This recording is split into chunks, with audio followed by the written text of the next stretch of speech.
Assalamualaikum warahmatullahi wabarakatuh. Bismillahirrahmanirrahim. Nahmaduka ya ghafuru ya syakuru. Mashalli wa sallim barik ala sayyidina maulana Muhammadin wa ala alihi wa sahbihi asma'in nama ba'du. Ketika Rasulullah wafat, itu separuh sahabat hampir mayoritas, ya Rasulullah, kita semua ingin kita dulu yang meninggal karena engkau begitu penting. Maka jangan meninggal dulu, kita yang meninggal. Kalau kita yang meninggal itu gak apa-apa, tapi kalau engkau penting, jangan meninggal. Tapi ada saja sahabat, tidak seperti itu. Saya suka Rasulullah meninggal dulu. Alasannya masuk akal. Biar Allah menyaksikan saya kama usaddikuhu hayyan usaddikuhu maitan. Allah biar menyaksikan saya iman kepada Nabi ketika masih hidup. Dan saya buktikan setelah mati pun, setelah meninggal pun, setelah wafat pun, iman. Jadi ternyata baisnya itu supaya orang tahu bahwa iman kita kepada Nabi itu iman yang super. Jika ketika beliau sugeng ya kita iman, setelah wafat juga kita iman. Kai usaddikuhu maitan kama usaddikuhu hayyan. Supaya saya mentasdikkan beliau setelah meninggal sebagaimana kita mentasdikkan beliau saat masih hidup. Dan ternyata Allah ridho dengan perkataan sahabat itu. Kenapa Allah ridho? Karena menjadi pelajaran bagi orang-orang yang ditakdir gak menangi Rasulullah SAW. Tetap mereka ini. Jangan kayak setan. Setan itu kurang ajar betul kalau iblis itu. Masyhur itu. Iblis itu nangis-nangis neng Nabi Musa. Iblis itu takutnya sama Allah itu luar biasa. Sampean kalah. Iblis itu setiap ketemu malaikat karena dia ngerti alam gaib, mesti apa itu? Kama sali syaitani idh qala lil insani kfur falamma kafara qala inni bari'um minka inni akhafu wa rabbal alamin. Jadi setan iblis itu paling sering bilang inni akhafu wa rabbal alamin karena iblis itu tahu surga, tahu neraka, tahu kekuasaannya Allah. Jadi takutnya sama Allah luar biasa. Makanya setiap dia mengajarkan kekafiran, setelah orang itu kafir gimana? Inni bari'um minka inni akhafu wa rabbal alamin. Saking takutnya sama Allah, suatu saat iblis ini datangi Nabi Musa. Karena tahu Nabi Musa itu kalimullah. Orang yang bisa komunikasi langsung dengan Allah. Ya Musa, ya kalim Allah, saya ini makhluk. Saya takutnya sama Allah luar biasa. Tolong rayukan Allah supaya nerima tobat saya. Karena dirayu terus lama-lama Nabi Musa bilang, oke, tak rayukan Allah. Sama Allah. Karena Musa kekasihnya, ya Allah, iblis punya ingin tobat. Tolong dikasih hak tobat. Kata Allah, oke. Dia bisa tobat. Asal mau sujud di makamnya Nabi Adam. Karena kesalahannya dia gak mau sujud sama Nabi. Semenang Nabi Musa karena ada cara untuk iblis menjadi tobat. Dikasih tahu sama Nabi Musa. Alhamdulillah kamu diterima tobatnya. Syaratnya apa? Sujud ke kuburannya Nabi Adam. Wah, iblis ya tahu aslinya terus. Asjuduhu maitan wa qatla asjuduhu hayyan. Zaman urip aku ora gelem, mbok nek wis mati. Oh, dasar setan itu. Zaman urip ya ora gelem wis mati kok kon sujud. Kumat maksudnya terus ya sudah sampai sekarang akhirnya. Kalau sekarang sudah tidak mungkin lagi karena enggak ada Nabi Musa. Jadi ijtihadnya sahabat melihat wafatnya Rasulullah itu beda-beda dan ternyata semuanya diridhoni Allah. Karena ternyata yang suka Nabi wafat dulu adalah ingin supaya umat Islam tetap mencintai beliau. Iman sama beliau, tasdik sama beliau, sebagaimana tasdik zaman sugeng. Makanya kita harus mencintai guru-guru kita. Uhibbuhu maitan kama uhibbuhu hayyan. Saya sampai sekarang itu ya merasa Mbah Mun itu tidak meninggal. Saya masih merasa kalau bapak saya tidak meninggal karena kita mencintai beliau-beliau ketika hidup dan ketika wafat itu sah. Karena beliau-beliau sama kita juga seperti itu. Rasulullah itu ketika mendekati wafat, ya bahasa halusnya intaqala ila rafiqil a'la. Itu Nabi kalau ngedikan tuh rileks sekali. Hayati khairun lakum wa wafati khairun lakum. Jong aku nak uripku ya apik. Engko nak aku wis kapundhut ya apik. Fa amma hayati fali asunna lakum as-sunan. Sebagian riwayat fa innakum tuhadditsuna anni wa uhadditsu ankum. Kalau saya masih hidup, saya bisa mengajarkan kamu sunnah. Mengajarkan kamu tradisi-tradisi yang benar. Dan ketika aku mati, ketika aku sudah wafat, maka saya jejer Allah, kata Nabi. Saya berdampingan dengan Allah, maksudnya dekat Allah. Tentu bila kaifin walan hisab. Terus sudah fa inna amalakum, amal-amal kamu diperlihatkan ke saya. Belum yang saya sudah dekat Allah, kalau amal kamu baik, saya muji Allah. Kalau amal kamu buruk, saya langsung mintakan ampun kepada Allah. Jadi Nabi rileks sekali. Artinya saya hidup bagus karena bisa ngajarkan kamu as-sunan wa syara'i'. Kalau saya wafat karena saya dekat Allah. Kalau kamu baik, saya muji Allah. Kalau kamu buruk, saya mintakan ampun kepada. Guru-guru kita juga seperti itu. Justru setelah wafat, beliau-beliau punya kesempatan dekat sama Allah, dekat sama Al-Mala'il A'la, sehingga mendoakan apa? Nah, terus kata Rasulullah Muhammad, wala taqulu lima yuqtalu fi sabilillahi amwat. Kamu jangan pernah berkeyakinan atau berpendapat atau berkomentar kalau orang-orang yang mati fi sabilillah adalah berstatus apa? Mati, amwat. Kalah. Terus kata Sayyid Muhammad, hadza li amati syuhada. Ketentuan ini bagi umumnya syuhada. Artinya gini, umumnya syuhada saja tidak berstatus amwat. Apalagi hadza Rasulullah sayyidul syuhada, sayyidul anbiya, sayyidul mursalin, tentu tidak pernah berstatus amwat. Ya saya ulang lagi ya, jadi zaman cara berpikir amatus syuhada, syuhada yang umum saja berstatus hidup, tidak boleh distatuskan amwat. Apalagi Rasulullah itu sayyidus syuhada, sayyidul anbiya. Maka status beliau pasti hayyun la yamut, pasti beliau itu hidup tidak.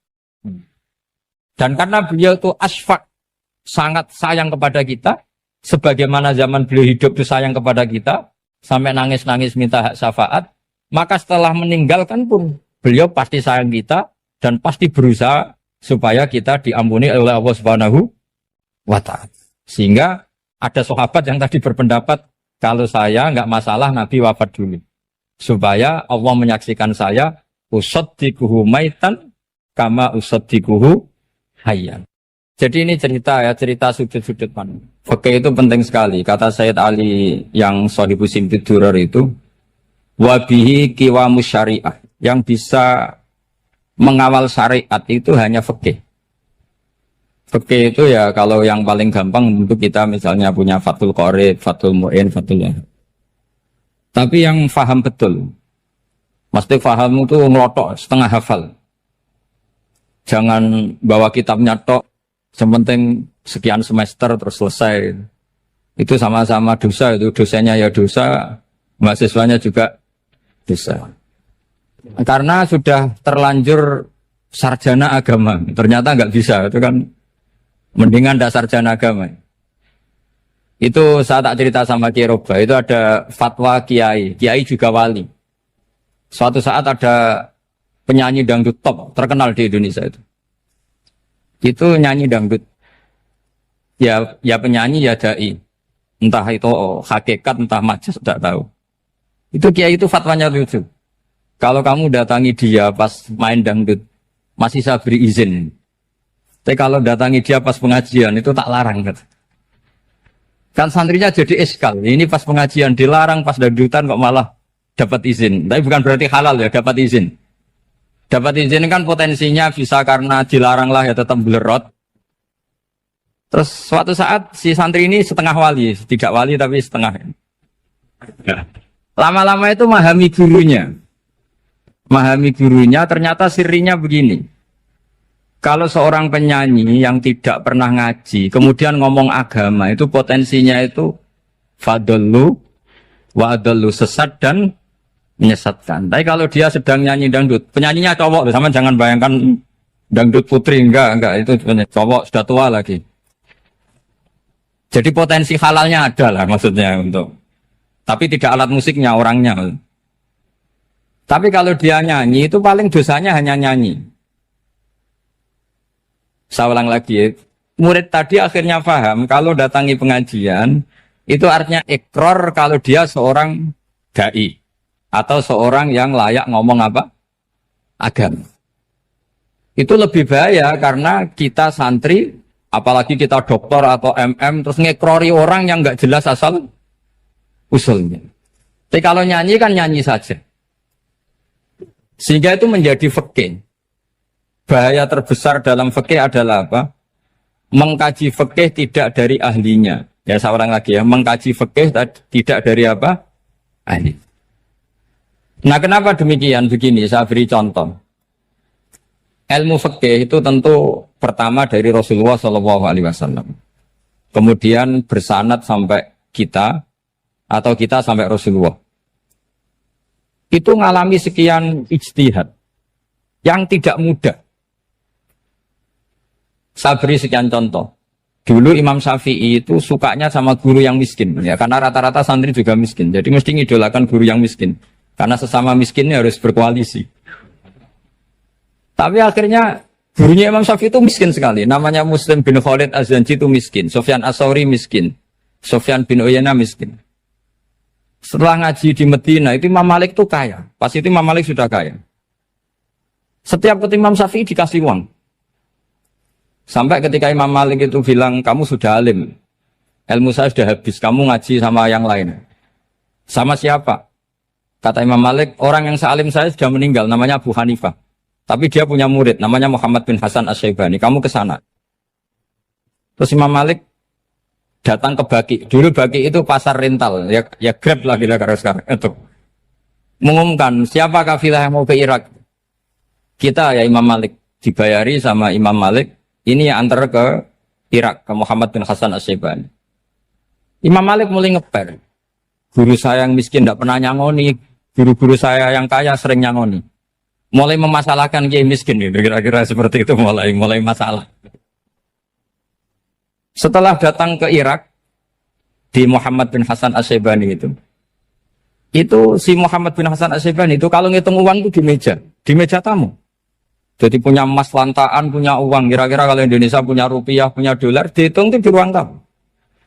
Kata Imam Syafi'i, saya dengan Imam Malik saja enggak seret, ini lebih kedonyan lagi kiai. Ngitung uang itu di ruang tamu. Terus akhirnya si Muhammad bin Hasan Asy-Syaibani ini ahlul usul, dia pakar usul. Kamu heran sama saya? Iya, kiai kok kedonyan. Dia ngomong gitu. Tapi kata Muhammad bin Hasan Asy-Syaibani, kalau kiai tidak boleh kaya, dia tak kayak wong fasik. Ben gue demenan, gue mabuk. Oh jangan, nanti dipakai maksiat. Tenjenengan mawon kersane digetoat. Berarti kiai oleh sugih. Pun angsal-angsal. Semenjak itu jadi satu fikih bagi Imam Syafi'i. Ternyata kalau mengharamkan kiai sugih berarti membolehkan yang fasik sugih. Kalau yang fasik sugih bisa dipakai i'anah alal maksiat. Semenjak itu mindset pikiran Imam Syafi'i rubah. Saking rubahnya sampai beliau berpendapat orang bisa beli Alphard, kok beli carry itu haram. Bisa jadi bupati kayak Pak Roba, jadi RT haram. Soalnya gitu. Bisa keren Kak Gus Ba kok jadi orang pendengar haram. Pokoknya haram terus. Karena dalil beliau al-Islam ya'lu wala yula alaih. Coba sampean ridho misalnya jadi orang Gresik dipimpin orang yang enggak sholat, ridho ndak? Ndak. Atau sholat tapi enggak bisa ngaji, ridho ndak? Ketika yang bisa ngaji berpotensi jadi buba, terus keterusan. Karena Imam Syafi'i keterusan, ya umatnya keterusan. Akhirnya orang-orang Syafi'i itu politikus rata-rata. Ya, makanya sama jangan kaget sama Baruba. Kakak saya wakil bupati ini. Putranya Mbah Mun ada yang wakil apa? Gubernur. Dulu Gus Wahid ya menteri agama. Itu asal usul dari perubahan fikih, mindset, cara berpikir Imam Syafi'i. Jadi dulu itu fikih ditemukan itu jelimet, ada perdebatan. Itu tidak hanya pada level ulama. Pada level Nabi pun ada perdebatan. Jadi jangan kira Nabi itu tidak debat, ya debat. Nabi itu asal seangkatan itu mesti debat, termasuk debat dengan malaikat. Jadi kalau perlu ya debat sama apa? Karena malaikat itu kan lugu itu gak iso mikir. Karena kalau malaikat iso mikir bisa jadi rektor. Nanti kasihan Pak Salam ini. Malaikat gak boleh jadi rektor. Malaikat Israel itu nggak tahu etika. Jadi beliau ketika mau membunuh, mencabut nyawanya Ibrahim datang, ya Ibrahim saya ini disuruh nyabut nyawa kamu. Kata Ibrahim, wah kamu itu pasti salah. Kamu tahu saya siapa? Saya ini Khalilur Rahman, kekasih Allah. Masa kekasih membunuh yang dikasih? Ini nggak benar, logika itu nggak benar. Pasti kamu salah. Karena Israel itu tidak bisa debat. Ketika ditanya, hal ra'aita khalilan yumitu khalilah, masa kekasih membunuh yang dikasih? Saya ini Khalilur Rahman. Masa Allah mencintai saya kemudian membunuh saya, itu logika agak benar. Enggak keliru, kamu itu keliru. Israel akhirnya terbang lagi. Ya Allah, katanya logika saya ini salah. Karena masa kekasih membunuh yang dikasih. Karena Israel nggak pernah sekolah, nggak pernah sekolah. Nggak bisa dia jawab. Akhirnya diajarin Allah. Dah kamu bilang gini ke Ibrahim. Hal ra'aita khalilan yakrahu ayyalqa khalila. Masa kekasih tidak siap ketemu yang dikasih. Dibalik logikanya. Akhirnya datang lagi ke Israel. Kata Allah begini, masa jenengan kekasihnya tidak siap ketemu yang kau kasih. Oh ya oke, mati gak apa-apa. Jadi ilmu itu ngalamin perdebatan. Jadi saya datang murni karena Kiai Mas Buhin, bukan karena MC. Itu dosa besar kalau saya datang karena MC. Karena saya punya kewajiban yang lebih besar. Jadi yang bisa mengalahkan adalah a'dzama minhu, yang super besar kira-kira. Karena jelas ada riwayat inna min abaril birri silatar rajuli ahla wuddi abi. Ya, inna min abaril birri silatar rajul ahla wuddi abi. Di antara kebaikan yang sangat baik adalah seseorang menyambung teman bapaknya. Padahal sampean kan nggak mungkin teman bapak saya. Teman saya aja nggak mungkin, nggak level apalagi bapak saya kan. Jadi malah mohal itu. Saya berkali-kali cerita di mana-mana cerita. Fikih itu harus dievaluasi. Karena ini masalah furu'iyah. Saya berkali-kali cerita di mana-mana cerita. Hukum berteman orang fasik gimana? Pasti orang jawab haram karena takut ketularan orang fasik. Tapi kalau dibalik, hukumnya bina orang fasik gimana? Ya baik, umatnya Nabi. Bisa bina kalau berteman. Kamu bisa bina orang fasik tanpa berteman? Gak bisa. Jadi kalau dibalik, hukum berteman orang fasik gimana? Haram. Hukumnya bina orang fasik? Baik. Bisa bina kalau berteman. Berarti berteman orang fasik? Ya terus nanti pada level lapangan sih gampang. Kalau yang soleh membina yang fasik, dan yang fasik ketularan yang soleh, maka ternyata kalau yang soleh ketularan fasik, ya berarti ternyata buruk. Tapi kan hukum masa nunggu kenyataan, kan jadi nggak hukum. Di mana-mana hukum itu kan ada asumsi, karena ini masalah ijtihad. Nah itu yang dilakukan para ulama kita. Jadi sampean harus mengkaji fikih secara detail, karena tidak hanya kita yang khilaf. Nabi-nabi juga khilaf dalam menentukan dakwah ilallah. Wali-wali kita kayak Abdul Hasan Asyadili sama Sayyid Abdul Al-Haddad itu juga. Imam Ghazali ya khilaf. Imam Suyuti itu kalau ketemu Al-Qastolani itu saling tidak nanya, saking nggak cocoknya. Masyhur itu. Jadi ulama ora cocok. Bedanya nak saiki perkara partai. Kalau orang gini enggak. Karena pakai asumsi. Pakai asumsi karena memang susah. Ndak misalnya memang tak bedai, tak beri yang di ndak misalnya ada orang rukuk kemudian kentut. Itu sholatnya batal apa enggak? Enggak, jawab saja. Enggak, orang sholat kemudian pas rukuk kentut atau kelihatan auratnya, sholatnya batal apa enggak? Batal. Itu kelirunya sampean, itu salah dosennya mesti itu. Pertanyaannya gini, yang dikatakan sholat itu kan aqwalun wa af'alun muftatahatun bitakbir muftatamatun bitaslim. Lalu ketika sampai rukuk apa sudah namanya sholat sehingga kamu katakan batal? Namanya sholat aja belum kok sudah kamu katakan batal gitu.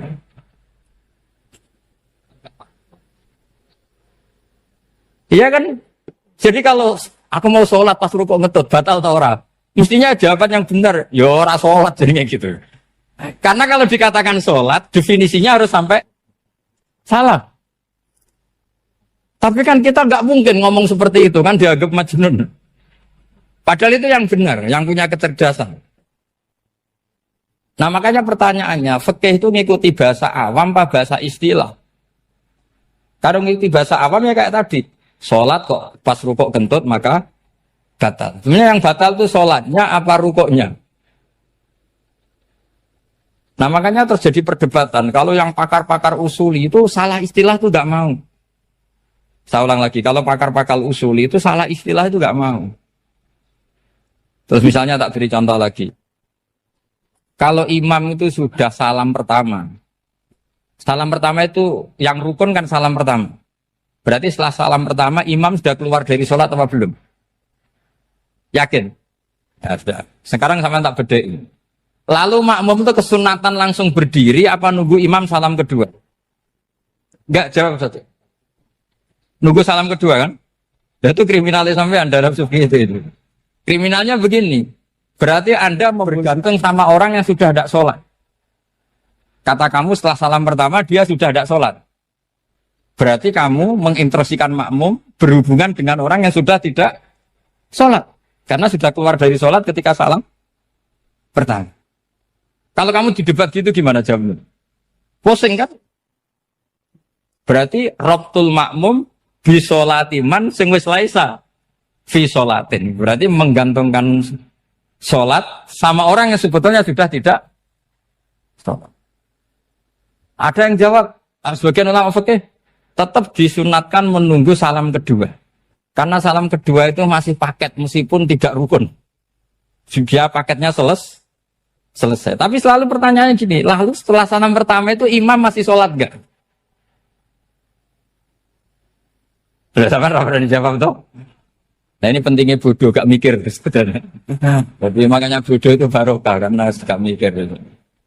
Jadi soalnya Rabbana ma khalaqta hadza apa? Batila. Sing bodoh ya barokah, sing pinter ya barokah. Sing barokah itu maksiat. Surana barokah plus. Jadi ilmu itu harus mengalami satu gesekan karena logika itu bisa dibalik.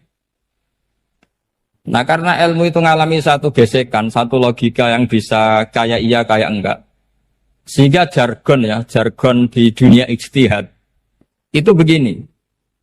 Ra'yuna shawabun yahtamilul khata' wa ra'yuka khata'un yahtamilus shawab. Pendapat saya benar tapi mungkin salah. Tapi pendapat kamu taruhannya salah dulu tapi ya mungkin benar. Jadi mustahid kalau kata mustahid itu lucu. Ngomongnya itu ra'yuna shawabun yahtamilul khata'. Pendapat saya tarifnya benar dulu tapi ya mungkin salah. Kalau pendapat kamu salah tapi ya mungkin benar atau mungkin bisa salah ya tidak tahu pokoknya mungkin benar. Nah kenapa demikian? Begini, di luar masalah tauhid, saya ulang lagi di luar masalah tauhid itu tentu ada masalah-masalah yang sifatnya ijtihadiyah. Ya saya ulang lagi yang sifatnya apa? Ijtihadiyah. Dan ijtihadiyah ini nggak pernah selesai karena muqtadul hal, konteks kesejarahan maupun konteks kesempatan itu tidak sama. Dulu kiai-kiai itu ngaramkan dasi, ngaramkan celana karena yang celananan yang dasinan itu penjajah. Jika mantasabba biqaumin fahuwa minhu. Tapi lama-lama kiai-kiai itu ya pakai dasi, pakai celana. Ya karena dianggap sudah tidak mantasabba biqaumin fahuwa minhu. Ini ngalami pergeseran. Semua ijtihad itu ngalami pergeseran. Lalu pertanyaannya begini, lalu ijtihad apa Gus yang permanen? Yang permanen ya ijtihad dengan alatut ijtihad apa? Ijtihad. Saya beri contoh misalnya begini. Nabi Musa itu yang ngalami ijtihad. Kata beliau karena kangen Allah, itu ingin melihat Allah karena kangen. Rabbi arini anzur ilaih. Qala lan tarani walakin anzur ilal jabal. Ya sudah, namanya orang kangen ya ingin melihat. Ya sudah gitu aja. Sehingga ahli ilmu kalam itu berdebat. Kalau kata ahli sunnah, karena Nabi Musa minta ingin melihat Allah, berarti melihat Allah itu jaiz. Mungkin. Karena Nabi gak boleh bodoh meminta sesuatu yang mau hal. Maka antipatinya ahli sunnah terhadap pendapat Mu'tazilah itu antipati. Karena menurut pendapat Mu'tazilah, Allah itu qadim. Allah itu laisa kamislihi syai'un, sehingga gak bisa dilihat. Pertanyaannya adalah berarti Nabi Musa meminta sesuatu yang mau hal. Itu bodoh sekali sampai gak tahu mana mau hal, mana apa? Jaiz. Makanya kata Imam Ghazali, masa Nabi Musa yang Nabi gak tahu kalau melihat Allah itu mau hal. Sampai minta berarti nganggap itu jaiz atau boleh. Itu cara pandang orang-orang ahli sunnah apa? Wal jamaah. Tapi tetap saja sebagian ulama itu ya balelo, yang kayak Mu'tazilah itu ya balelo, cara berpikir Pokoknya itu karena kangen, bukan karena mungkin atau tidak mungkin. Jadi nggak mungkinnya tetap tidak mungkin. Terus mereka dalil la tudrikul absar wa huwa yudrikul absar. Nah, sudut pandang ini akan terus. Ada seorang wali ditanya, kalau kamu di surga ingin melihat Allah apa enggak? Jawabnya enggak. Kenapa ya? Kasihan Allah. Terus kenapa ya? Unazzihu dzalikal jamala an-nadhari misli. Saya tidak ridho Allah yang hebat, yang keren, kemudian sing delok di rumah aku wong resik. Koyok gak ngergani pangeran. Sebenarnya sing delok Allah ben golongane Nabi Muhammad, Nabi Ibrahim, kowe ora usah ngilangi keren. Maksudnya itu. Jadi ada ulama itu jadi wali kalau sholat itu karena di soft belakang. Tapi jangan ditiru. Itu kan gak lazim ya. Lazimnya kan afdhalus sufuf as-saful awal. Ketika ditanya, kenapa kamu kalau sholat di belakang? Cek GR, koyok wani suwan pangeran gak ngarap. Aku sungkan, berarti gue guli. Kalau sampean kan karena males, bukan karena sungkan. Jadi itu artinya rasa ya. Makanya nggak bisa, nggak ada ijtihad itu tidak mungkin. Karena perasaannya orang itu beda-beda. Itu Sayyid Abdul Al-Haddad, itu kalau ngendikan masyhur. Man da'a li dzalimin bil baqa faqad ahabba yu'sawwa fi ardi. Orang yang mendoakan orang fasik masih hidup, gak mati-mati, itu berarti suka kalau Allah dimaksiati di buminya. Wong fasik kelakuannya rak maksiat, nak mbok dongakno mari. Itu berarti kamu ingin Allah didurakani terus menerus karena si fasik masih hidup. Tapi kalau Abdul Hasan As-Sadili cara ngendikan gini, kalimatnya persis. Man ahabba alla yu'sawwahu fi ardi faqad ahabba alla tadhara maghfiratuh.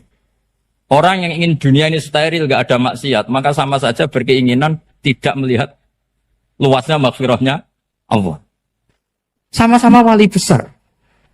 Tapi cara pandang hubungannya dengan Allah seperti itu. Jadi mau tidak mau, ijtihad itu mau tidak mau. Makanya tidak usah dipertentangkan misalnya cara berpakaian, cara apa. Yang penting sesuai aturan Islam ya sudah. Karena ini urusan rasa. Urusan apa? Rasa. Itu Syekh Hasan Basri itu sering jagongan sama Robiah Hadawiyah. Itu secara fikih salah. Tapi pas itu ulama fikih ditanya, kenapa Anda tidak komentar terhadap dua wali besar yang sering ketemu? Andai kan semua santri seperti itu, akan saya halalkan. Karena nggak mungkin punya nafsu. Sehingga fikih dulu memang masih asli. Kamu lihat di takrib misalnya, lelaki melihat perempuan itu nggak boleh kecuali sekian alasan. Termasuk boleh itu litaklim karena mengajar. Atau lil muamalah. Ini yang mulai masalah. Ada warung kopi, penjaganya cantik. Santri-santri ngopi. Ini lil muamalah. Kan kasus ini. Mau disalahkan tuh ada takbirnya. Mau dibenarkan ini jelas fasik kan, jelas fasik. Jelas fasik. Matanya sudah fasik sebelum itu ditambah itu, jadi fasiknya permanen. Nah pertanyaannya adalah, kalau kamu ngajar mbak-mbak, kemudian hafal yang cantik yang enggak, itu taklim lin nazar apa nazar li taklim? Itu taklim apa modus? Makanya kalau ngopi cari bakul yang cantik, itu muamalah untuk nazar apa nazar untuk muamalah? Loh kalau saya ngopi dengan kiroba pasti halal. Karena begini, berjalan saja, bareng capek, nggak tahu itu warungnya siapa, terus berhenti ngopi. Kebetulan bakulnya cantik. Nah itu mungkin halal, karena kan saya nggak milih-milih. Ingin ngopi, kebetulan bakulnya cantik. Kalau kamu kan nggak apal daftarnya. Wah itu mesti haram itu, ini mesti haram itu. Karena berarti kan kamu menjadikan ngopi ini modus. Gue jagani nak takok pangeran. Lo kok nazar? Muamalah Gusti, muamalah. Itu mesti modus. Maka fikih itu harus dikawal oleh tasawuf. Kalau ndak, semua hukum fikih bisa diakalin. Makanya Imam Bukhari punya satu bab namanya Kitabul Khiyab. Bab mengkhilaf fikih. Beliau itu antinya sama Abu Hanifah itu luar biasa. Nggak ada ulama dibenci Imam Bukhari kayak Abu Hanifah. Masyhur itu. Untungnya beliau nggak menangi Abu Hanifah. Kalau menangi geger terus ini. Bisa faksul masail terus. Itu Abu Hanifah itu ulama yang suka khilah. Khilah itu ngerekayasa hukum. Misalnya begini. Saya ini puasa agak lemes. ujian agak lemes, apalagi kiai serapati di duit santri beling-beling lemes ini. Apa mangan ini kan, poso-poso kok mangan kan gak keren. Supaya saya bisa makan dan halal, saya bisa ngajak kiai Robai ya jalan-jalan. Jalan-jalan nyari yang jarak 2 marhalah, ya sudah. Terus bisa makan. Kalau ditanya Allah kok makan musafir. Jadi bolehkah insa'us safar menciptakan pergi demi untuk supaya boleh iftar? Boleh enggak cara jenengan? Enggak boleh, alasannya apa? Kan pergi. Perginya juga enggak maksiat. Itu khilaf.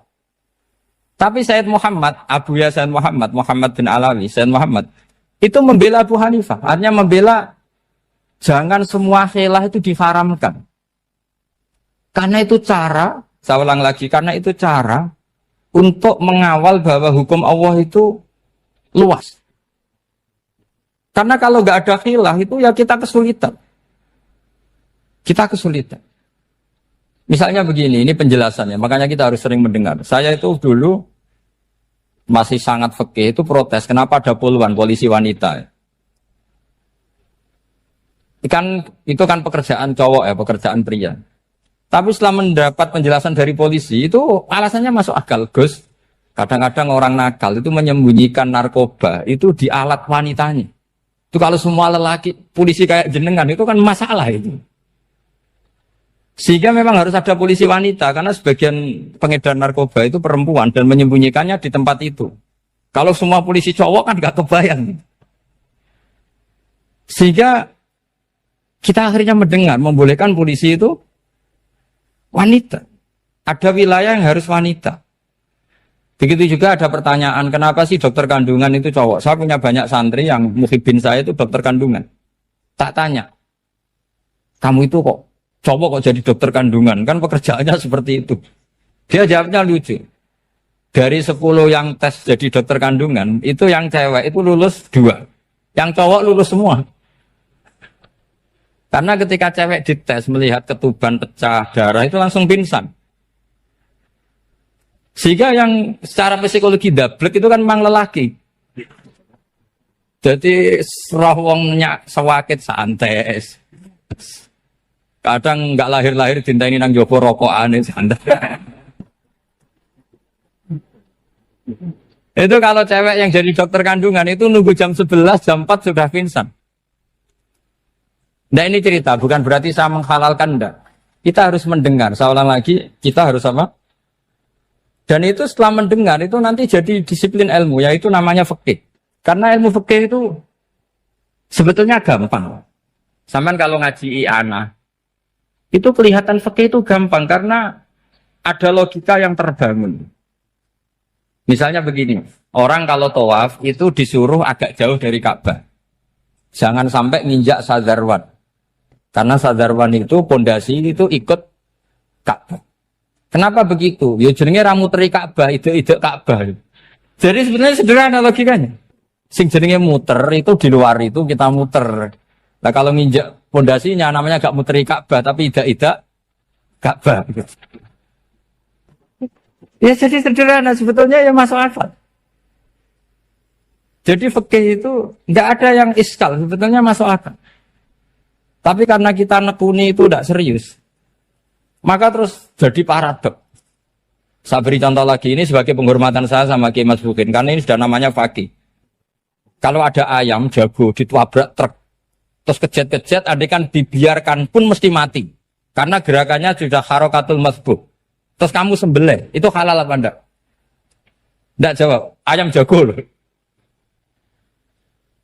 Kalau kamu katakan halal, dia sudah tidak punya hayatun mustaqirroh, kehidupan yang permanen. Andai kan kamu biarkan pun 1 menit lagi meninggal. Kejet-kejet kan mau prosedur saja. Maksudnya pantasnya mati ya kejet-kejet sih, tapi sebetulnya sudah pasti mati. Maka ini ada 2 ulama. Kalau kata Imam Malik tetap namanya halal. Karena ruhnya masih di situ, sehingga ketika kita nyembelih, ya nyembelih hewan yang hidup. Yang namanya nyembelih itu pokoknya mematikan yang punya roh. Sementara saat itu rohnya masih di situ. Meskipun 1 menit lagi pasti. Tapi kalau mazhab Syafi'i enggak, ini sudah harokatul mazbuh, tidak punya hayatun mustaqir. Sehingga dalam perdebatan ulama fikih itu lucu, kadang ya gampang mangkal non. Misalnya begini, kalau ada anak lahir, tidak ada amaratul hayat, nggak nangis, nggak bernafas, sunat disolati apa enggak? Siktun sing layas tahindu walayas, langsung lahir, langsung mati, nggak ada amaratul hayat. Nggak tahu mikir tuh. Itu tidak wajib disolati. Alasannya, ya kan memang sholat alal mayit, kan tidak pernah hidup. Di mana-mana mayit itu setelah hidup, mati. Ini kan tidak pernah hidup. Namanya ya kit atau lahmin, ya potongan daging itu aja. Enggak. Jadi kadang fikih diwaca tenan jebule mangkel no. Terus ketika di kitab Minhajul Thalibin itu, kalau kamu keluar mani itu wajib mandi enggak? Wajib kan? Kalau keluar mani inzal itu kan wajib mandi. Nah kenapa nifas atau wiladah keluar bayi? Kenapa ibu-ibu kalau keluar bayi wajib mandi? Alasannya lucu. Li annal walad maniyun pun akidun. Ini kan wis mani cuma mengkristal. Jadi kadang pakai mangkel. Apa ya? Sembrono gitu. Masuk wajib mandi wiladah itu karena apa? Li annal walad maniyun mun akidun. Niku mani sing wis mengkristal. Mani sing wis jelalatan lah lahir nuangis macam-macam. Jadi ternyata karena kenapa fikih butuh alasan? Nyari hadis tentang keluar anak mandi itu enggak ada yang sorry. Yang ada adalah tentang inzal. Innamal ma' minal. Akhirnya dicari-cari ternyata walad itu maniyun munakidu. Lah ini problem fikih. Sampean harus siap dengan pelajaran seperti ini meskipun sampean mungkin wong priayi tapi ini ilmu. Ya, saya ulang lagi ini ilmu. Sehingga ulama itu mau tidak mau harus mau mendengar. Karena logika yang terbangun itu nunggu kalau mendengar kayak tadi. Malaikat Israel baru sadar, masa kekasih bunuh yang dikasih. Masuk akal juga Israel. Kalau sama sampean sih nggak nerima tetap selonang-selonang ini masalah Ibrahim, Khalilur Rahman. Sehingga kita di alasan fikih itu harus kita dengar. Saya dulu itu, saya sampai sekarang itu sama kalau bayi lahir masih sudah berbentuk bayi, saya sendiri berpendapat sebaiknya disolatin kalau sudah berbentuk apa? Bayi, meskipun tidak nangis, tidak ada amaratul hayat. Kan yang digugurkan itu wajibnya, bukan masalah boleh dan tidak. Itu banyaklah perdebatan ulama di bab itu. Saya beri contoh lagi perdebatan ulama. Ini contoh-contoh fikih karena ini khusus penghormatan status fakih tadi. Itu kalau ada orang mati, jenazah itu. Jenazah itu kalau sholat, itu kan umumnya jenazah di depan, kita nyolati di belakang. Itu yang mengatakan begitu ya tidak punya alasan. Ya taunya mulai dulu begitu, di mana-mana nyolati jenazah, jenazahnya di depan. Tapi di kitab Makhali jelas diterangkan, kata kaul sani tidak wajib. Alasannya ya lucu, fa innal janazah laisat bi imamin. Jenazah itu tidak imam, kenapa harus di depan? Kan kacau kan? Lu coba alasannya di depan apa? Dia ada imam kok. Nah barokahnya fikih itu, sehingga kita melihat di Arab Saudi sekarang, itu jenazah kan di belakang. Tapi kita tetap nyolati apa? Mayit. Kalau di Arab Saudi musim haji, itu jenazahnya di kamar mayit, tapi kita nyolati. Itu satu-satunya takbir ya tadi, fa innal janazah laisat bimanzilatil imam. Tapi jangan praktekkan, nanti dia kepaliran sesat. Saya hanya cerita-cerita ilmu, jangan dipraktekkan. Kalau dipraktekkan masih jadi aliran sesat. Mono jenazah ning mburi mame kok ngarep aliran sesat. Sebetulnya bukan sesat tuh. Uji coba fikih. Ya karena tadi fa innal janazah laisat bimanzilatil. Bukti lagi kalau sampean sholat ghaib. Sholat ghaib ini misalnya mayitnya di Surabaya, boleh enggak sholat ghaib di sini? Terus jenazahnya di belakang kamu apa depan kamu? Nah ini kan fikih itu pokoknya gitu. Makanya standar furu'iyah itu susah. Karena perdebatannya itu mirip-mirip. kayak iya, kayak tidak, kayak. Makanya dulu zaman sahabat, ada sahabat itu mencintai Rasulullah. Senengannya sowan. Bukti cinta sowan. Banyak juga yang sahabat bukti cinta Nabi itu tidak pernah sowan. Alasannya ganggu. Kenapa kamu jarang sowan Nabi? Saya sering jamaah sama Nabi, saya tidak pernah sowan. Kenapa? Ganggu. Biar Nabi kalau di rumah sama anak istrinya, saya tidak mau ganggu. Makanya saya termasuk kiai yang gak pati seneng disowani. Karena ya itu tadi. Kalau ngulang seneng saya, kalau disowani biasa saja. Kalau Kiai Roba itu nilai, nak pernah sepuh jadi rasawan nilai.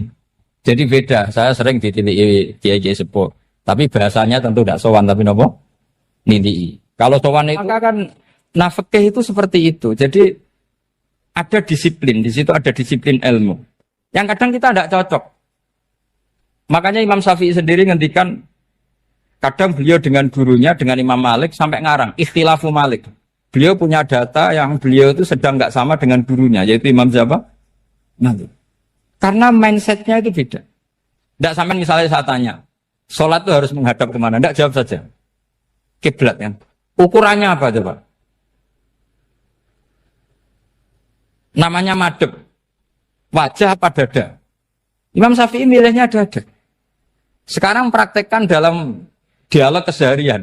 Saya jagungan sama Kiai Roba seperti ini, terus wajah saya begini, madhep enggak? Nah itu masalah. Terus pertanyaannya, madhep dengan dada itu fis sholat apa fil qiyam?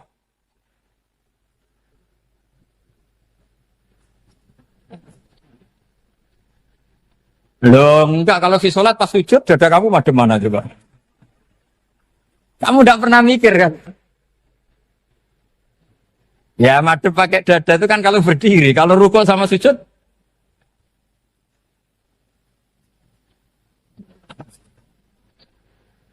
Loh itu ulama itu jelimet gitu. Makanya jarang yang menekuni profesi ulama itu. Karena menekuni proposal banyak, karena memang susah. Jadi ulama itu orang yang cara berpikir sudah aneh. Sehingga mereka detail. Maksudnya menghadap itu apa? Ukurannya kalau berdiri ya dada. Tapi nggak bisa kamu katakan atawajjuh bisodri aturan dalam sholat. Fikuli sholat. Pertanyaannya lah kalau rukuk sama sujud. Dadanya menghadap kemana coba? Maka itu ilmu yang sudah jelimet. Nah ulama usul fikih, ulama yang nggak mau salah per detail hukum. Sehingga menurut Imam Rafi'i, misalnya kalau beliau ditanya, sujud itu gimana ya, asal watul jabha, ya sujud. Tapi kalau menurut Imam Nawawi harus melibatkan 7 apa? Anggota, yaitu al-jabha, wal yaden, warubaten, wal kodame. Oke, Imam Nawawi kita ikuti. Tentu keseharian kita pakai Imam Nawawi. Yaitu berdasar hadis umirtu an asjuda ala sab'ati a'zumin al-jabha wal yaden warubaten wal kodamen. Berarti berapa? 7. Tapi pernah saya cek di kitab karangannya Imam Syafi'i ketika beliau ngendikan saya suka kalau orang sujud itu melibatkan 7 anggota berdasar hadis ini. Tapi kata beliau wayahtami itu dan bisa saja sujud yang watul jabha itu sudah cukup. Kata Imam Syafi'i, limada, karena Nabi ketika sujud itu hanya ngendikan begini, sajadalaka wajhi wa sam'i wa basori. Gak ada di hadis wayadi wa rubati wa kodami. Ya sudah akhirnya, nah itu sudut pandang. Terus gugatan kedua begini, ada orang Muslim yang sujud sama berhala. Untuk menjadi murtad itu harus 7 anggota apa cukup watul jabah alal ardi? Untuk sah menjadi murtad itu. Untuk sah menjadi murtad cukup watul jabah alal ardi harus 7 anggota. Untuk keabsahan murtadnya itu. Tidak jawab. Makanya ini tugas Pak dosen-dosen ini meminterkan ini. Karena namanya sudah faqih. Faqih itu ahli faqih yang detail namanya faqih. Kalau ini mutafaqih. Jadi bukan tafakuha tapi tafakuha, kayak tamarodon. Jadi wazannya nanti itu wal idhari ma laysa fil waqi'. Jadi ini bukan gojlok, ini memang marah saya ini. Jadi kalau sudah pakai gelar fakih harus fakih betul. Nah, mohon kalau mengkaji fikih itu harus detail. Minimal takrib itu setengah hafal. Supaya konstruksi ilmu itu utuh. Ya sama lagi konstruksi ilmu itu. Karena ilmu itu mesti ada yang apa ya? Ya rodok setengah salah itu, tapi disalahno ora kena. Ndak sampean tak bedheki, nak pancen bener langsung tak angkat jadi rektor. Nak bener tuh. Coba rukun sholat pertama itu apa coba? Rukun sholat pertama. Niat. Niat sama berdiri dulu mana? Ayo niat dulu baru berdiri, apa berdiri dulu baru niat? Berarti niat sama berdiri dulu mana? Rubah kan? Artinya kita mau bilang tartib, urutannya niat, berdiri, takbir, gak bisa. Yang dikatakan niat itu apa? Qasdus syai' muktaronan bifi'lihi. Berarti niat sama takbir harus bareng apa urutan? Bareng. Terus dengan qiyamnya urutan apa bareng? Bareng apa urutan? Loh enggak, kalau urutan berarti takbir dulu, duduk, baru berdiri. Nah maka seperti ini itu mau tidak mau kita salah. Dikatakan tartib ya salah, dikatakan serentak ya salah. Cuma karena kita bodoh, gak tahu mikir itu, alhamdulillah kan di situ itu. Loh coba niat sholat loh, niat takbir qiyam dulu man. Niat takbir qiyam dulu mana coba? Dulu qiyam. Enggak ada kitab yang mengatakan arkanus sholat awaluha. Oh, dianggap kitab kriminal maksudnya. Makanya ngendikane ulama-ulama di sara-sara, mau ndak mau sebagian istilah itu tasamuh. Tasamuh itu wis digawe gampang ngono kok repot. Karena kita ndak bisa detailnya. Coba misalnya puasa.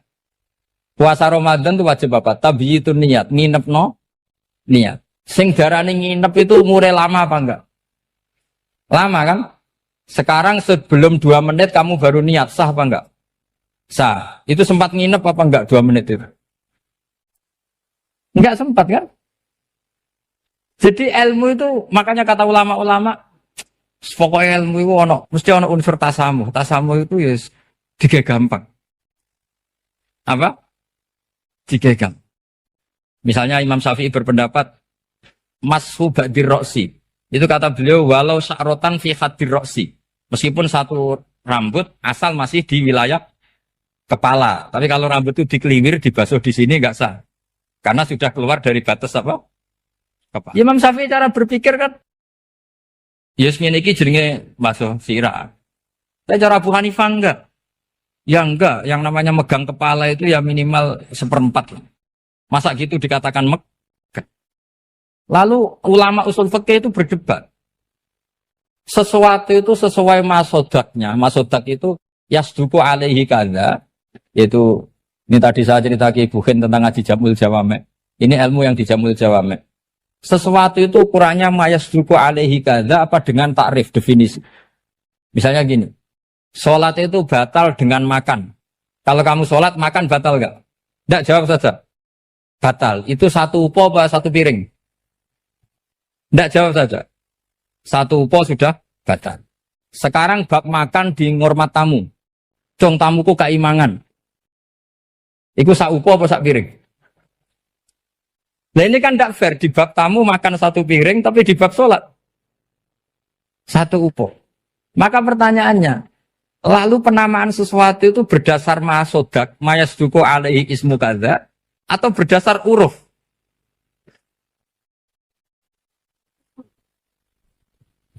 Ukurannya apa coba? Maka terus jadi perdebatan. Nah ini di sini ini pentingnya ulama, karena ya sekarang saya bedai sekarang. Cengkeh itu wangi apa enggak? Kategorinya cengkeh. Wangi kan, kalau orang bikin kue tar pasti pakai apa? Cengkeh, pakai wedang ronde supaya manis, apa wangi dikasih apa? Cengkeh. Nah itu saya berkali-kali cerita, pernah mau dipikirkan orang Islam juga boleh rokok, karena dianggap pakai apa? Mewangi karena ada apa? Cengkeh. Tapi terus didebat, kalau gitu berarti orang Jumatan sunat rokok, karena Jumatan disunatkan pakai pewangi. Wah itu kan, akhirnya tuh, wah iya repot ya kan. Jadi kalau cengkeh kamu kategorikan wewangen, yang orang Islam nggak boleh rokok karena pakai cengkeh, yang wangi. Konsekuensinya orang Jumatan sunat rokok karena berarti di masjid pakai apa? Pewangi. Kan sesat semua ya, jadi itu ilmu. Makanya selain fikih mateng itu ada ilmu yang namanya usul fikih. Usul fikih itu yang neliti itu. Mayas duku alaihi kada. Jadi yus ngono iku darani ngono. Seorang lagi. Ngono iku wis darani ngono. Ora perlu roh detail. Ya, saya ulang lagi. Wis ora perlu roh detail. Makanya Abu Hanifah itu misalnya basuh wajah. Wis anggar kecelok ngene iki basuh wajah. Nek Imam Syafi'i kan detail. Mimba ini mana bitis syari sampai ila somahe uzunehi ila zakon. Terus mana bitis syari Imam Syafi'i nambah apa? Ghaliban. Kenapa ditambah ghaliban? Karena kalau orang budak mana bitis syarinya di sini. Jadi itu fikih. Jadi fikih itu jelimet. Padahal kita ini nggak pernah berpikir secerdas Imam Syafi'i, tapi akhirnya ya mikir juga. Agak ditambah ghaliban, mana bitis syarinya orang budak kan? Sini. Terus sekarang perdebatannya, orang budak basuh Mastur Roksi di sini sah enggak? Karena tadi itu wajah apa kepala gitu. Kan jadi bingung gitu. Ya makanya ini mukadimah saya supaya sampean lebih disiplin belajar fikih dan setidaknya didiskusikan lah kitab-kitab Minhajut Thalibin atau kitab-kitab Mahali karena di situ nanti ada perdebatan.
Penjelasan kula sinau tentang awal itu suwarga. Mungkin jenengan nanti tak terangno tapi potongannya lali, no?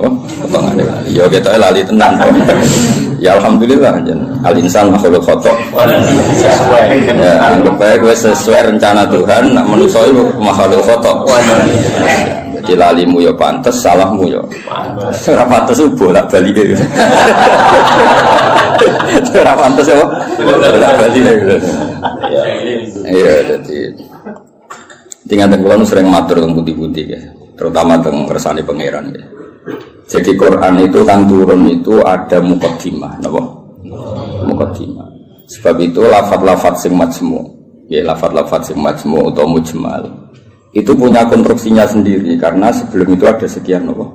Peristiwa, napa ada sekian napa? Peristiwa. Nah, tentu Nabi sebagai Nabi itu oleh orang-orang terpelajar itu diperbandingkan dengan Nabi-Nabi sebelumnya. Ya saya ulang lagi, Nabi sebagai Nabi kan diperbandingkan dengan Nabi-Nabi sebelumnya. Nah Nabi sedurunge itu khasih untuk wahyu, khasih untuk kitab suci. Mulane wis cucu terus ana kata kadzalika, kaya mengkono-mengkono napa? Kaya mengkono-mengkono. Mergo wis turun ana muqaddimah napa? Ana napa? Muqaddimah. Eling-eling. Lah umpama ora ana muqaddimah kan janggal, wong hal kok ngarep wae. Nah, hal kok ngarep. Ijek kawitan surat. Itu orang pas-pasan kan ya bingung. Wong saya pas-pasan ya bingung. Nah terang no tenggir. Apa pernah sebut tenggir pas? Kowe parane nek sing teke wae pas. Itu malah repot. Ora pas. Pasange salah. Eling-eling. Iku penting mergo nggo ngawal Quran. Nggih ngawal napa? Quran. Jadi termasuk nggo ngawal. Kulo kan sering untuk pertanyaan. Gus katanya Quran itu mubin. Kenapa sih ada lafaz-lafaz yang enggak jelas? Enggak jelas itu di eranya itu jelas karena ada konstruksinya, napa? Ada konstruksinya. Misalnya ngaten yang paling terkenal ning era modern. Ya misalnya Mbah Mun sepuh-sepuh sering ngendikan ngono ya ngono tak bojo ngono. Itu kan kalimat sing ora jelas. Ngono ya ngono. Tapi siapapun yang ngerti di komunitas itu di era itu ngerti. Beda blek tapi ojo nganti terus ra tobat. Proposal ya proposal tapi ya dikira-kira. Lah ya sesuai kontak ya seneng babon tapi ya dikira-kira sing gelem kira-kira ya ora melahirkan prahara baru. Sing gelem ya yo belum tirapi bodoni kok sing ora lahir prahara ya itu sesuai hukumnya Islam. Baru sesuai hukumnya Islam raimu ora sesuai. Akhirnya mundur, mundur. Itu jenenge yang ngono. Tapi aja ngono. Jadi dikira-kira. Lah Quran juga ada lafaz-lafaz seperti itu, lafaz mujmal yang kita tidak pernah tahu maknanya, tapi di eranya itu paham. Ya mau kadzalika kaya mengkono apa? Mengkono sing. Mulai ngaji to aku ben kok. Laras. Iya, iku sowan-sowanan. Nah, ngaji. Nah, iki sowan-sowanan terus takok jam pinten. Sehat sedang. Ya nanti sok keluyuran rene yang berdua. Sehat. Takokno. Ngaji to wong Islam iku hubungane iki kiai iku. Soal iya soalnya kayak gini nggak ya buka sing soal tidak gelem ya aku mau sing tutup ya itu lah murid sing tutup itu aku ya kayak mengkono jadi konstruksi itu ada dan Nabi itu tidak boleh kecuali ada muqaddimah. Mulane Nabi udah di Nabi pertama sing roh kudu agama liya, rupane roh ibu khaira nastura. Mergo butuh napa? Muqaddimah napa butuh napa? Muqaddimah.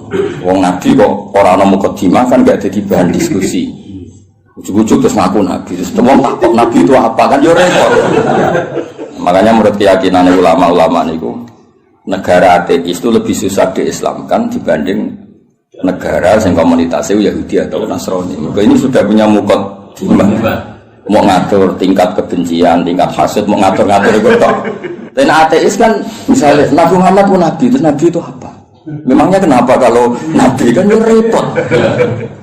Nah, tapi Nabi Muhammad ngaku Nabi di dengan orang Yahudi mesti diperbandingkan. Lo Nabi itu dulu trennya orang Palestina, Anda ini orang Mekah kok mengaku Nabi misalnya, digugat. Lalu makanya pinter berjanji terus nerangno Muhammad bin Abdullah bin Abdul Muthalib bin Hashim saterusé sing nasabe tok Nabi wa Ibrahim. Berarti manggone ning Mekah tapi tetap turunan wong Palestina. Ya mergo digugat. Akhirnya ada penjelasan. Kayak gue ini kok ngiyai kenapa? Wong kan nyari-nyari. Oh, macam kiai liane mati kabeh. Ya, memang itu satu-satunya cara untuk mengkiaikan. Sekali ono sing urip kan ya ketok mahjub. Mana urip suwi-suwi kadang ngrasa dosa. Mahjub kabeh. Tapi aku kan agak gelem pidato nek. Jadi kadzalika kira-kira akhirnya diperbandingkan. Napa? Sebab itu Quran sering ngendikan musaddiqal lima ben. Nganti musaddiq itu ya karena diperbandingkan. Napa? Sing gawa iku apa, terus pola-pola sosiale piye, terus pola-pola nubuwah iku piye. Akhirnya pola nubuwah digawe kok sandi intelijen. Maksudnya itu gak penting. Pola nubuwah itu modelnya gak penting, tapi itu udah disandi. Misalnya ini contoh paling masyhur. Kan tak kei duwe, iku yo tak kei wae kudu entuk, napa? Entuk. Tapi Nabi ora oleh dikai duwe istilah sedekah, kudu istilah hadiah. Ya barangnya padha ya duwe misalnya. Sehingga ketika Salman Al-Farisi itu nyari Nabi akhir zaman itu kan sampai ketemu sekian pendeta. Dia ngetes Nabi, Salman itu kan terpelajar sekali, sangat terpelajar. Dia orang Persia. Muhammad, kamu ini orangnya punya tanggungan banyak, punya santri banyak.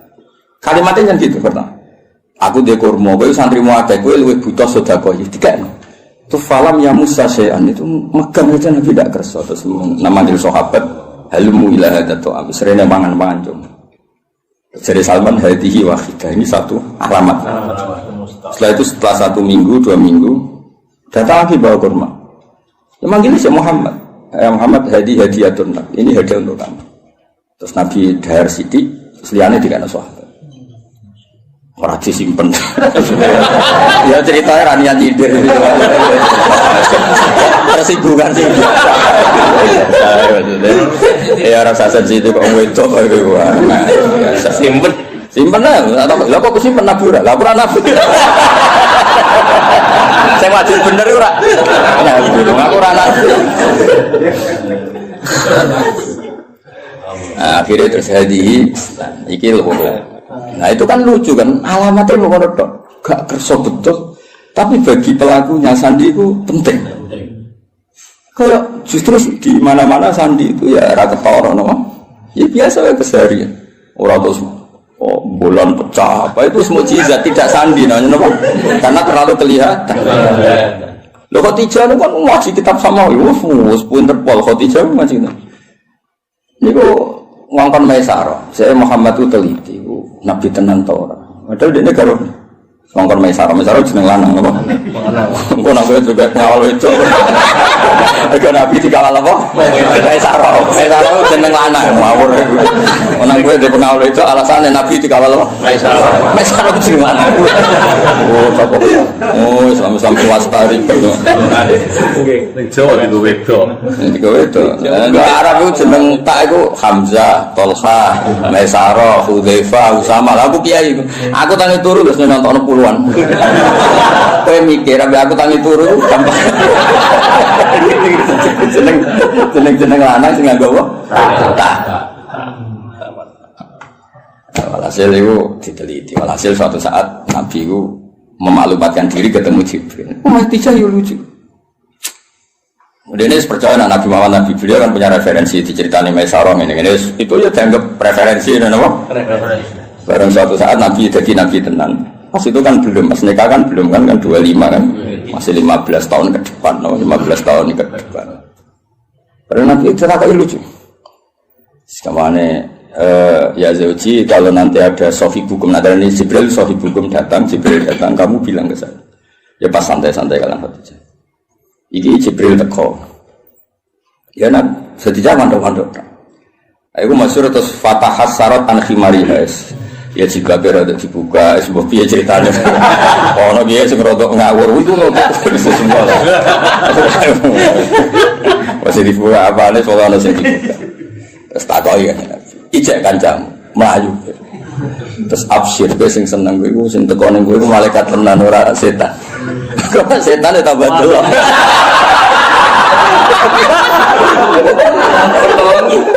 Artinya sandi ku ya lucu, maksudnya ya hal keseharian, apa? Hal apa? Tapi ku sing roh penginjil sama dhisik, no? Hanya dene istilah ya ngono wa kana imro'an tanassara fil jahiliyah wa yaktubu minal injil masyaallah ayaktub. Iku statusnya Waraqah bin Naufal. Khadijah juga sama, beliau juga penginjil. Semua orang di sekeliling Nabi itu belajar Injil semua, Injil di sini. Mulanya ketika ada Nabi karek dicocok-cocok. Klarifikasi. Kayak aku ini kan ya sinau hafid sing bener ngene. Terus roh ngene-ngene iki kan kaget kan. Oh no. Ya kan kabeh wong alim kan ngocokno wong alim iku ngene-ngene, ikhlas gak golek obat. Terus senengane mulang ra sowanan kan ngerti. Ujuk-ujuk ono wong luwih seneng sowanan timbang mulang lho iki piye. Kan kaget. Cara antar wong alim kan nak mulang ngantuk, nak sowanan kok semangat iki. Iki jenis apa? Varian baru apa? Karena ono definisinya kan. Ciri utama wong alim senenge mulang. Jadi orang nak mulang ngantuk, nak sowanan kok semangat. Oleh nyeluk sifat saya ra karuan. Misalnya, kira gitu misalnya yang fakta nih kan. Hafid itu foto mas, hafid di sini yo semua nang sini mulang ada tak semua. Jadi kalau hafid mulang ngambil orderan kok milah. Jenisnya apa? Misalnya kan. Ya foto ngaji, mau ngaji ya fokus ngaji. Orang tua ngaji kok dolanan, terus lihat hiburan itu model apa? Nabi itu juga dibaca orang-orang yang baca Taurat dan Injil. Sebab itu sekali mereka iman itu disebut alladzina atainahumul kitab ya'rifunahu kama ya'rifuna abna'ahum. Mereka yang ngerti kitab Yahudi Nasrani yang orisinil dan mereka tidak ingin bohong, itu kenal sekali sama figur yang bernama Muhammad kama ya'rifuna abna'ahum. Ya mereka baca. Kayak aku ngerti lah kok. Wong alim sing ikhlas, sing ya ngerti kan ada definisinya, kenapa? Ada definisinya untuk santine. itu mengerti itu ngerasa no. Naruh kitab iku ijo, naruh duit biasa. Aja diwale. Wale ali. Ya ora nyindir cerita. Namun ana sing tobat nah. Kan lumayan, no? Lumayan. Di saya jadi Imam Malik ono sowan mesti takok ya pengen ngaji apa. Siapa ngaji masyhur kan Imam Malik masuk kamar mandi terus semua fisiknya ditata nganggo wangi terus sowan nang ditakoki kenapa Anda seribet itu. Ujilu hadis Rasulullah aku mulia ana hadis Kanjeng Nabi. Wah asik sekali ngaji sowan. Nang sowan tinggal ngantuk. Ora penting ya. Ora mulia. Jadi sesuatu yang penting. Kan sing seneng ngaji ya ribet. Ngapain ngaji ya ini dia enteng-enteng go ngalor. Ditentokno tanggale jan. Iku ben ngaji ngatur. Masalah. Cukuman ngono be aku kualat dunya aku. Abe aku lho, bae gila dem bodoh abe aku ngono. Amin. Buru dipikir ngaji ya ngaji wae teko karek teko ngrungokno. Ibu paham yo oleh. Teko karek teko ibu paham yo oleh. Penting gak sowan. Ya penting gak sowan ya. Ibu paham yo apa? Oleh. Iya guyu. Kelas Jibril go sawi oleh. Ya makame Jibril go sawi ya. Oleh. Mantuk-mantuk ya oleh. Penting aja sowan. Nah, semua ngaji, ya, semua seneng ngaji. Nah, itu kadalika lagi saya nerang apa? Itu ngarep, penting pol ngarep, ujung-ujung mislah kadalika. Oh, ya, kono kok ngarep, mengkono. Ya karena tadi semua Quran turun, ono muqaddimah. Nah, muqaddimah ini yang meliputi nubuwah. Mulanya Nabi sebelumnya diangkat jadi Nabi, itu sudah digunjingan. Lahirnya sudah digunjingan. Iki tempat kira tau kering kok dadi kering. Disebut wahodot napa sawah. Iki tempat kira tau hancur kok dadi hancur. Terus dari perdukunan biasanya ono akses langit, terus saya kira ono akses. Itu mulai lahir wis dadi gunjingan sak bumi sak langit. Nah, lahir kan biasa. Lahir wong tuamu sumpah mergo ada anak. Paham ya, mbokmu tambah ngomel-ngomel. Kere dua anak. Tadi lahir wis nggo musibah no. Musibah. Lho ora mek tiba-tiba gemblok. Marat ngobratno. Diken. Lah iku mulai susah wis, mulai lahir wis. Iku kowe. Dan ngerti lucu-lucuke kadalika. Napa? Kadalika. Mane wong tambah tuwa tambah alim itu. Kulo nurian ya alim, tapi ya alim saya kita tambah tua tambah alim. Mun aku ora roh. Biasane nek omah-omah tambah tua tambah goblok. Dihantam ekonomi. Error Mas, error. Kulo sering ketemu kancaku sing alim-alim nih, tak jak omongan ora sambung. Terus saiki ora cerdas, wis dihantam ekonomi. Ya, nang ngono kuwi pas lho, no. Guling ya rata-rata. Guling. Rambutnya brodol. Rambutnya brodol. Pelo kabeh. Kotak. Nah, normale wong alim tambah tua tambah alim. Ya normale ngono kan mergo ana tajribah kan di pengalaman urip. Kaya aku dhisik kan rono. Kaya wong ngaji ku niate macam-macam ono sing saiki ro tenan. Kan dadi kiai ro tenan. Ya mau teori tok saiki ro tenan.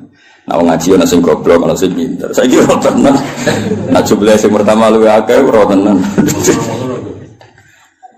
Ya ora ya kadalika kaya mengkono-mengkono iku nunjukno sistem sosial sing mengawali atau sing dadi mukadimah para nabi. Karena setiap nabi pasti diperbandingkan.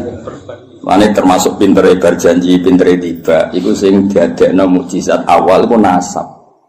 Wa ba'du fa'akul wa Muhammad bin Abdullah bin Abdul Muthalib bin Hashim tak terus. Terus Hashim di mbah lambung cara Jawa ya sembah jenenge Abdul Samsin Noval. Paham ya? Sama cara Jawa ya mbah, tapi sembah kandung sinten Hashim. Kenapa itu penting? Karena pertama yang disoal itu nasab. Sampai wong Yahudi, wong Nabi kok manggon Mekah. Wong Nabi ku Syam napa? Syam kawasan Palestina, Israel, Syam, Lebanon, wae kawasan-kawasan. Akhirnya kudu diterang. Ya manggon ini Mekah tapi mbah-mbah iku Palestina, Syam. Jangan bukti ini apa nak Ibrahim tahu pindah hari ini. Tahu merantau ini ku buktinya. Lah mulane terus ditetapno pangeran fi ayatum bayyinatum maqam Ibrahim. Iki lho. Kabeh dhisik wis sepakat iki ku maqam Ibrahim. Maksudnya maqam belecak kakine Ibrahim. Oh nak Ibrahim tahu ning Mekah. Karena tahu ning Mekah berarti potensinya itu dia turunan temudi Mekah. Tapi kan iso wae jualan tapi ora ninggal turunan. Terus diterangno ini askantu min dzurriyyati biwati. Yo ora pancen ana sing didakokke. Kowe maca Quran minimal kaya aku. Kudung tenan duduk perkarane. Kenapa ana ini askantu kenapa? Syukuran war. Terus disalami semula. Terus nak desa gak prospek nak belah. Kok iso dihitung-hitungan terus sanate kon. Ya maksudnya nak dilakoni rasa tapi rasa dadi cita. Istilah koni jadi rezeki ditampa. Nah kayak alhamdulillah nak ora ya gremeng. Ojo nak dibilang. Ojo muni nak dibilang ora payu tenan.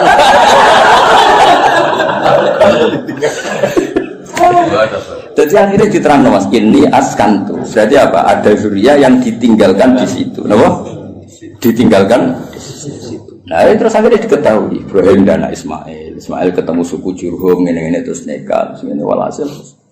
Akhirnya ketemu Yahudi ku enggak. Oh nak ngono Muhammad itu dulurku. Podo-podo min dzurriyyati Ibrahim. Terus iman dia kuat.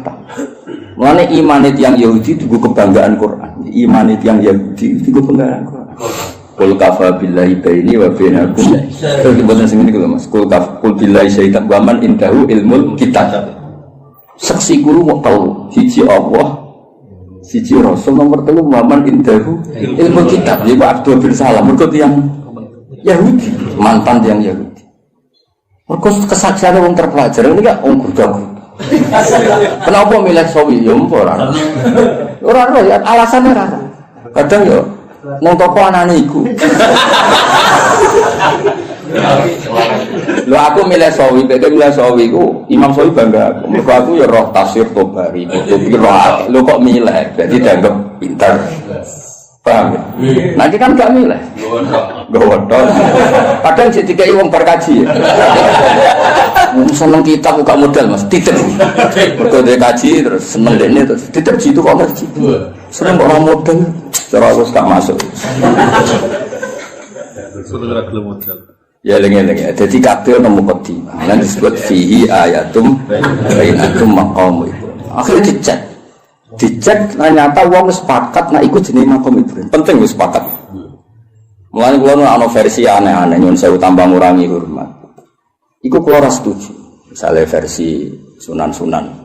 Kabeh wong darani misale sunan A di tempat ini. Kuwi kudu anut ijma. Gak mungkin jilan anjilin niku bodoni. Misale kabudute wali besar apa wali sapa sing nyeksani pemakaman kan ribuan, no? Ribuan kok ngajak anake jumlahe ribuan, kok ngajak putune jumlahe. Terus kowe mau otak-atik kemungkinan riwayatul ahad, no? Riwayatul ahad. Wong pase ning kene. Lha opo urip niku iku? Dong. Lah zaman wong kafir ku jek kafir, darani iki ya makom Ibrahim zaman iki kafir. Zaman nurung roh wong sing jenenge Nabi Muhammad, darani ku ya makom. Lha iku pentingnya wong akeh. Aku yo krungu versi-versi sing saat makom Sunan iki pas ngono iki. Aneh. Kok bisa atau Lha iya kan saya mikir. Wong saya Gus Safi ki Mansur mati niku mesti wong akeh sing. Minimal zaman wali minimal berbagai. Mali zaman era sunan-sunan. Minimal wong 1000 ribuan lah. Terus bariku pesen nang anake, wis dijak ning kono, putune yo. Terus sampai ila bina hada. Lah ya nek kowe takok aku misale makom Ibrahim buktine apa nek iku otentik makom Ibrahim gampang kan. Zaman wong kafir-kafir wae darani iku makom. Dan itu mulane disebut riwayat jilin anjilin kabiron an kabirin itu disebut mutawatir. Napa disebut mutawatir? Iku la yumkin tawatuhum alal kisbi atau alal kadhib. Gak mungkin mereka kayak konsensus kepengen bodoh. Masuk koordinasi bodoh ini saiki sampai buset. Kan gak iso koordinasi orang masa lalu kan. Iku iso ngrekayasa saiki tapi kan gak iso ngrekayasa orang dulu. Lan cara kula makom wali songo wis anut konsensus wae. Wis ora usane. Lah soal kok saling ngrasa wali, tapi aku muka syafa go sering. Ya tak takone ku jin sapa sing gawe goro-goro ambek kowe iku jin sapa. begitu ya? Dong. Jadi ben gampang lah. Soal ono versi-versi, ya anggap itu versi tambah ngurangi kurma, tapi kita tetap mengikuti sing konsensus. Napa? Konsensus. Kalau sing ono jaminan latas tabu ummati ala dolala, gak mungkin konsensus. Ya kalau ini kita wong ya konsensus. Sing ngaji jalan tenan misalnya dia nom ya aku. Ya soalnya di versi sakit tahu murid, ya lakon itu. Konsensus satu lakon itu. Paham ya? Saya nak wakai ini kan mau sosok menagi bodoh ni kabeh. Dong ya. Nah, jadi gue ngerti kena apa kok kita percaya itu makom nopo Ibrahim. Wong zaman wong kafir wae percaya. Nah iku Ka'bah iki makom. Buktine wong kafir percaya ngene. Lan jegeman ke nyalano pangeran. Berhala iku salah, sekarang berhala ora salah. Tapi dia nyalano pangeran kok tahu ono peristiwa berhala pinggire Ka'bah iku nyalano pangeran. Justru itu bukti nak Ka'bah kok risine wong kafir udah kok pangeran untuk barokah ya lucu. Kok pangeran kok buta barokah ya lucu asline. Ben pangeran iki untuk barokah tidak kok pinggire Ka'bah. Ya rada aneh. Tapi itu tetap penting. Pentingnya itu berarti nak iku Ka'bah iku mujmalah. Wong kafir wae ikrar nek iku. Buktine iku nak nyowano yo kafir. Bedhe kan lucu. Paham ya? Dia ngomong, itu bro itu salah. Tapi kita jenyalano pangeran kok tahu gawe peristiwa iku. Dong. Paham. Jadi orang bro di kono iku salah. Tapi kita tahu nyalano pangeran. Kenapa pernah bikin peristiwa itu? Itu penting kok beda ijma lah. Kafir yang ngono iku, hatta indal kufar apa hatta indal kufar. Lalu kalau tambah tua aku tambah pinter. Maksudnya nak sampean goblok saiki nak masuk bantuan iki. Jadi orang harapan apa? Dene tua tambah goblok ya alhamdulillah. Ya jeneng alhamdulillah tetep lillah lah piye menang alhamdulillah. Kowe goblok ya alhamdulillah pinter ya. Masa alhamdulillah zaitun. Nah, ana kok protes. Goblok alhamdulillah wis apa ora apa. Alhamdulillah. Ya jadi pangeran ini. Nah lucunya terus wong Mekah ya padha. Mereka itu bangga. Jadi anggap turunan Nabi Ibrahim. Penduduk Mekah itu disebut dzurriyyatu Ibrahim, disebut ahlullah. Zaman kafir, napa? Zaman kafir predikatnya ahlullah, mergo jaruah nanggani Ka'bah. Akhirnya tidak ada keraguan sama sekali, nak titik sing dimaksud Allah Ka'bah yaitu. Padahal di tempatnya kan bukan meyakinkan. Suatu tumpuan, seram itu lah cara posisi di sini kan orang. Saya ini kan keren, no? Tiga hotel jago, sengambung bayar, macam-macam lah kan keren, no? Ono askar kan ketoran aku kafe di sini orang. Terus mau waktu tumpuan terus. Iya, nggak tahu kena banjir barang, semua ribet tuh. Kalau tadi gue diganti terus. Ya itu pentingnya ngaji ilmu usul fikih. Nanti kalau suwon yang senang tafsir, itu yang ngapa usul fikih karena konstruksi usul fikih itu yang bisa mengawal kue dari itu. Mungkin ahli tafsir mau sinau sawidak ora iso. Kudu ahli usul fikih sing mulai ruwet. Sing mulai ruwet. Zikrus sa iku nafsun diwirihi au mujarradu zikri. Semua ngomong gitu. Jadi zikrus sa iku niatin nafsun diwirihi apa elingem iku perkara sa.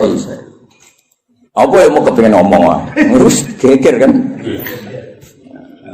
Lah anak niate nafsu diwiri iku nglahirno mafhum mukhalafah. Nah ora yo. Nek maca raine tok jujur. Al mantuq wal mafhum. Al mantuq madalla alaihi lafzi madalla alafzu fi mahallin nutqi. Wal mafhum iku ora fi mahallin nutqi. Mahal kok mahallun nutqi. Ya misalnya ini contohnya ya.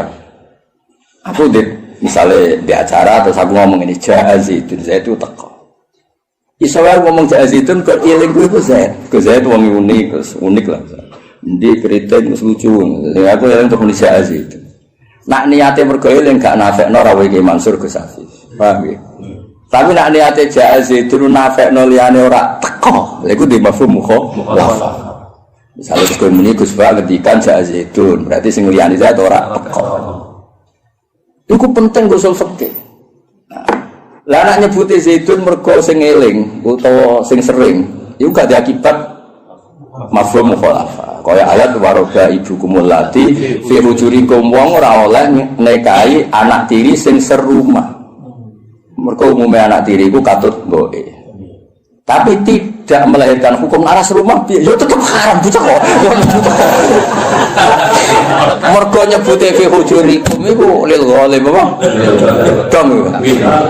Lah kowe ora kepengin ahli usul fikih, nek penyanyi aku ya ben ahli tafsir. Kowe kudu utek iku ngaji usul fikih. Nek nyanyi aku tok wis tau sofi gak ngangkel. Bener. Cuk waduh cuk. Buat ini buat kompetisi, no? Tapi dari kafal jatah nafasil, terus nausul. Ya minimal lu dulu soal jambul jamek terus. Terus usul fikih, kau itulah kam. Terus soal aku, mau dibangkus. Maksudnya judulnya kitab sambil rasa isi dia judulnya kitab. Jadi usul fikih itu yang mengawal teori-teori yang disebut ning Quran ning hadis. Karena itu yang perangkat mukaddimah, perangkat mukaddimah. Ya misalnya ngomong orang zikrul badi wa iradatil misalnya wa antasma'u bainal ukhtain. Ukhtain itu disebut mergo umume wong misalnya Rabi Bayu niku kadang getun. Mergo roh adike luwih ayu. Rabi adike yo kadang getun jebule ayu. Dadi potensi kepikiran niku antasma'u bainal ukhtain. Nah, sok benal mar'ati wajad dadi ya lho era wis umur 70. Kan yo ora kepikiran kowe ngrabi cawe itu plus error. Tapi tetep ae wa antas mau benal ukhtair min itlaqil badi wa iradatil qul. Sing haram ora mung benal ukhtair. Kowe ngrabi sri plus budine ya ora oleh, plus duwike ya ora oleh. Terus bae ora usah ora oleh ya. Mau aku bae. Dong. Lah akhirnya lafaz ukhtain ini disebut karena apa? disebut karena golipe lanangan kaya kowe iku sering kepikiran rabi adik getun mergo ayu. Rabi bae getun ora sabar sithik kabeh. Lanangan kelakuan ngono akeh gak? Akeh gak? Blangkrak. Wali murid walian akeh Mas. Pas lamaran ngejokno adike, pas akad. Nggih, repot Mbak Yune. Akeh gak sing kebodoh lho. Nggih, lamaran ngejokno adike, pas akad.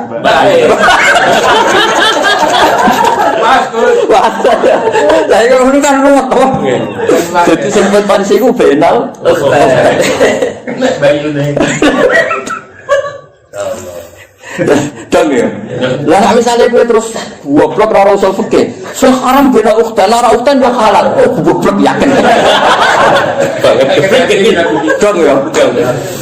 Jadi kena penyanyi aku aja sinau sodo. Sinau apa? Luanya. Oh luanya. Ngono lah sono. Tahun Gus. Mati-mati menurut. Saingannya berat kok. Mati beratnya. Begitu. Ben gak ngerti ya, itu ngaji tafsir yo ono perangkat, usul fikih, kaidah fikih. Sekarang anak usara wis karuan bahasa Arab no. Sing wis kliwat lah. Jebule merofak nasab ora iso. Mestine rofak waca juar. Aduh rusak no. Kok muka dimais gak menarik no. Gak level ya wis gak menarik. Wis tak ono santai-santai ra jelas wis. Ngatasi. Ya orang wis ra saiki kadalika kaya mengkono. Nah kaya mengkono iku di erane iku jelas. Wong kok misla dalikal kita yuhi ilaika. Gak digenti maksudi. Barang ilal lagi mau konflik digenti wa auha. Ono nek kok wong komplika kok yuhi fil mudhari. Nah komplika yo auha. Maksudi. Padahal sama ra iskal tuh. Jadi maksudnya itu cara cek suka getun apa neraka. Jumlah sing ngaji ora terbersit kan? Foto. Aduh. Allah itu Al-Aziz Al-Hakim. Lalu tetap kegungane Allah mau apa fis samawati ing dalem pira-pira langit wa malan apa fil ardh. Ya kira jadi kenapa berjanji tiba kitab-kitab madaih cerita wabah difakul wa Muhammad bin Abdullah bin Abdul Muthalib itu penting untuk perlawanan terhadap orang itu sing disoal Yahudi asal usul Kanjeng Nabi. Mergo trene Nabi sangka apa syak. Terus diterangno gene Nabi itu senajan to saiki wong Mekah tapi gene gen syak. Terus nganti Nabi Ibrahim. Napa Nabi? Mulane Quran sering nyebut Nabi dengan identitas itu millata abikum Ibrahim. Lalu Yahudi banyak sing taslim, akhirnya ada sing Islam. Sing jenis rahasud, jenis sing ora bahiyam benahum, itu terus do apa? Islam. Lah Islam Yahudi iki dadi kebanggaane pangeran. Baik disebut waman indahu ilmu. Muhammad sing dadi saksi wis cukup Allah lan wong sangka ahli kitab. Berkong kesaksiannya berdasar empirik, berdasar referensi, berdasar kajian. Sementara saya kafir berdasar drengki. Lewung drengki kok dimusuhkan kajian ilmiah. Maksudnya kan orang level, apa? Orang.